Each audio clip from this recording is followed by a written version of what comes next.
Hello there, you're watching TVS News at 5 p.m. You're now with me, Lorenzo Isaac. Let's begin with our top story. In recognition and appreciation to the workers in generating the nation's progress, the government has agreed to give rewards in conjunction with the Workers' Day 2022 celebration Team Pekerja Tonggak Keluarga Malaysia dalam Pemulihan Negara. Prime Minister Datuk Seri Ismail Sabri Yaakob said the minimum salary of RM1,500, which came into effect today, was a gift to the workers for their tireless dedication to developing the country's economy. Ismail Sabri said the rewards included the government to bear 80% of the total contribution of self-employed individuals through the Self-Employment Social Security Scheme under the Social Security Organization SACSO, with a target to benefit at least 1 million individuals.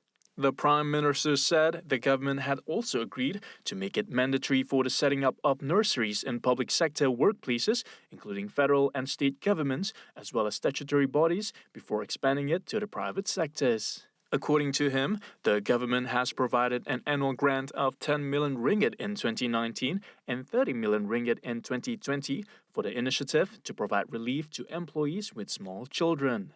Apart from that, Ismail Sabri said the reopening of the country's borders provided space for the re-employment of foreign workers in certain sectors, especially in the 3D, dirty, dangerous and difficult sector. He added that a comprehensive mechanism would be devised to reduce dependence on foreign workers so that locals are given priority. The Congress of Unions of Employees in the Public and Civil Services Sarawak has proposed the government extend the implementation of a higher minimum wage to the public sector as well. CUEPACS Sarawak CNS Chairman Omar Bahrain Yunin said the union proposed a minimum wage of RM1,800 for civil servants. He said in this way, civil servants will also enjoy the same increase in their monthly income. Kita turut mengambil kira jika ditambah dengan 3 jenis allowance tetap yang setiap pejabat awam dapat, seperti allowance khidmat awam, imbuhan tetap perumahan dan bayaran insentif wilayah. Ketiga-tiga allowance ini jika ditambah dengan gaji 1,800 minimum, ia boleh mencapai nilai sehingga 2,200 hingga 2,300 bulan. Jadi kalau kita lihat juga dengan keadaan semasa kehidupan penjawat awam dan semua di rakyat kita, bahawa dengan kos sara hidup yang amat tinggi sekarang ini adalah tidak adil bagi penjawat awam jika hanya menerima gaji minimum sebanyak 1,200 sebulan. He hopes that the government can consider the views and recommendations of CUEPACS Sarawak in the interest of the welfare of public servants who are the implementers of every policy of government to benefit the people. Currently, the minimum wage is at RM1,200 and was last gazetted on February 1st. Touching on the minimum wage of RM1,500 among private sectors, Omar lauded the decision and describes it as appropriate and timely. Baut District, once a historical gold mining district, will soon become a main tourist product in Sarawak. In the effort to draw visitors to the district, an art and folklore music festival will be held at Sinyawan Heritage Town from May 20th to May 22nd. The Sinyawan Art and Folklore Music Festival is the first version of it this year. That's why we don't do it so big enough.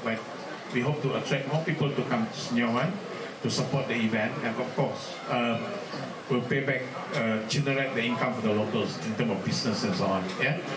He said the organization of the festival is part of the state government's effort to draw in more tourists to Sarawak and at the same time generate income for the local community. Meanwhile, Deputy Minister of Tourism, Creative Industry and Performing Arts Tourism, Datuk Sebastian Thing, said that the district's proximity to Kuching and nature attractions are among its main draw. How as a whole, tourist potential definitely will be very good. I think the potential here is good, fantastic. It's only half an hour Aku Cinta. When Borneo road is completed, it will be even better. Traveling will be the east. He added the ministry will work closely with Sarawak Tourism Board in promoting tourism destinations in Bau.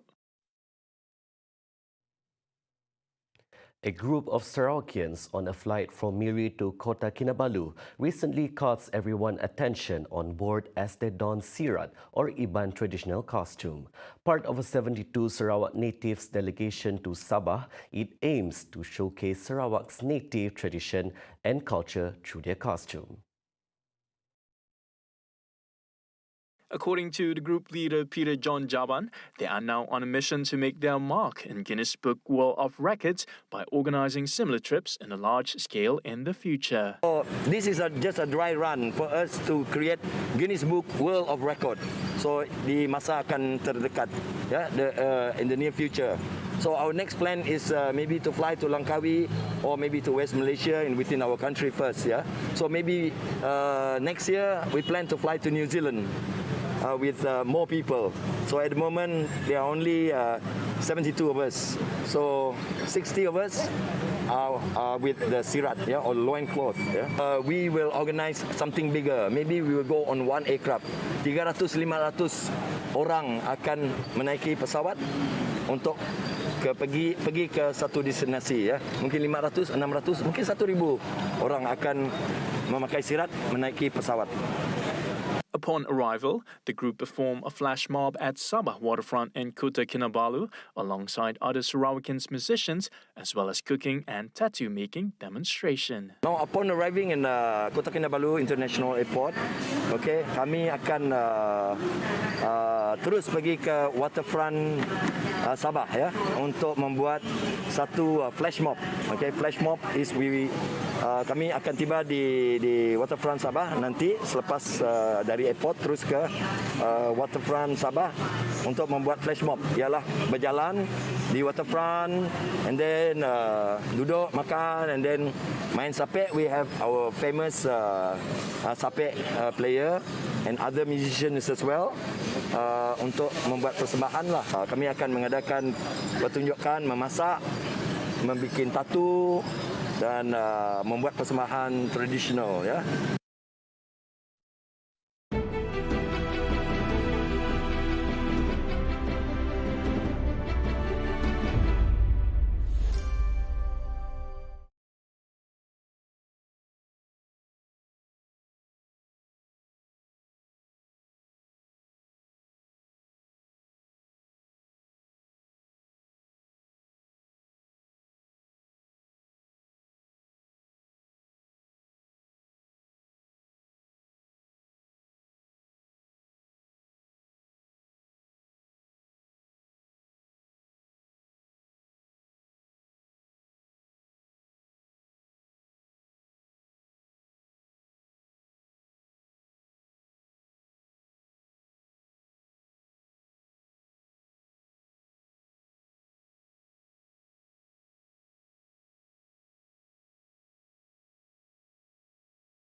Welcome back. There is an ongoing trend among teachers opting for early retirement.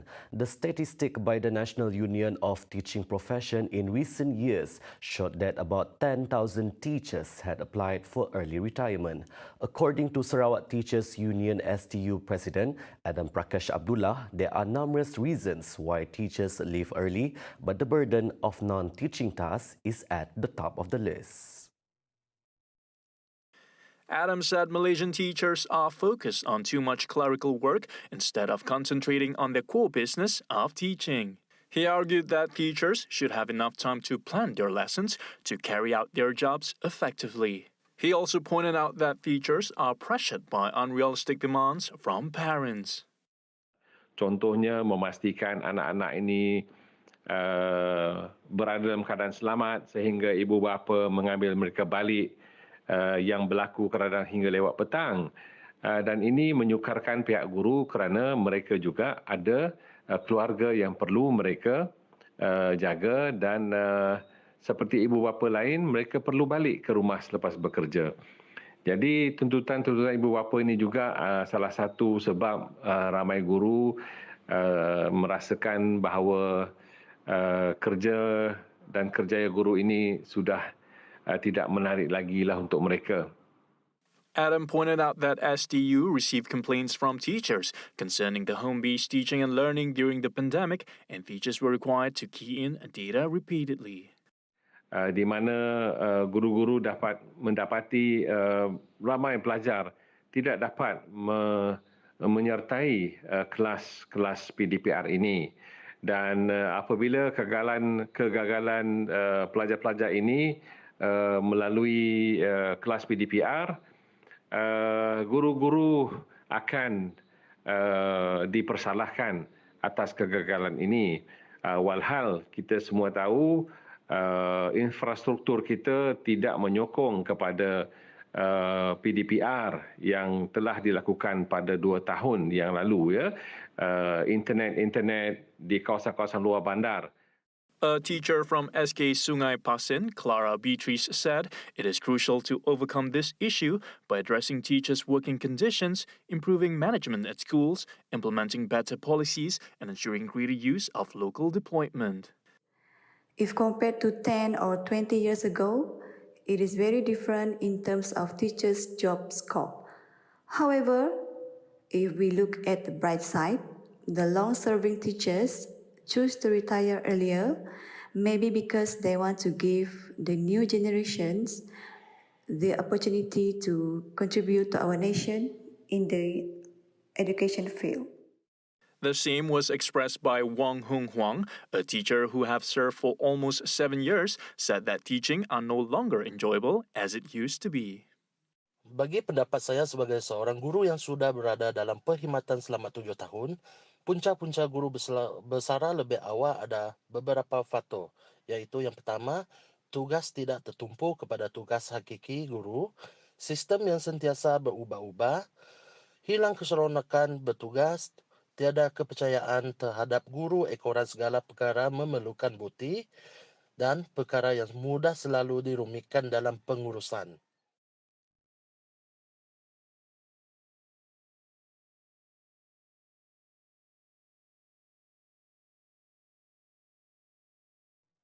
That's all the time we have for the news at 5 p.m. More headlines at TVSTVMY or follow us on our social media accounts. I'm Lorenzo Isaac. Thank you for watching.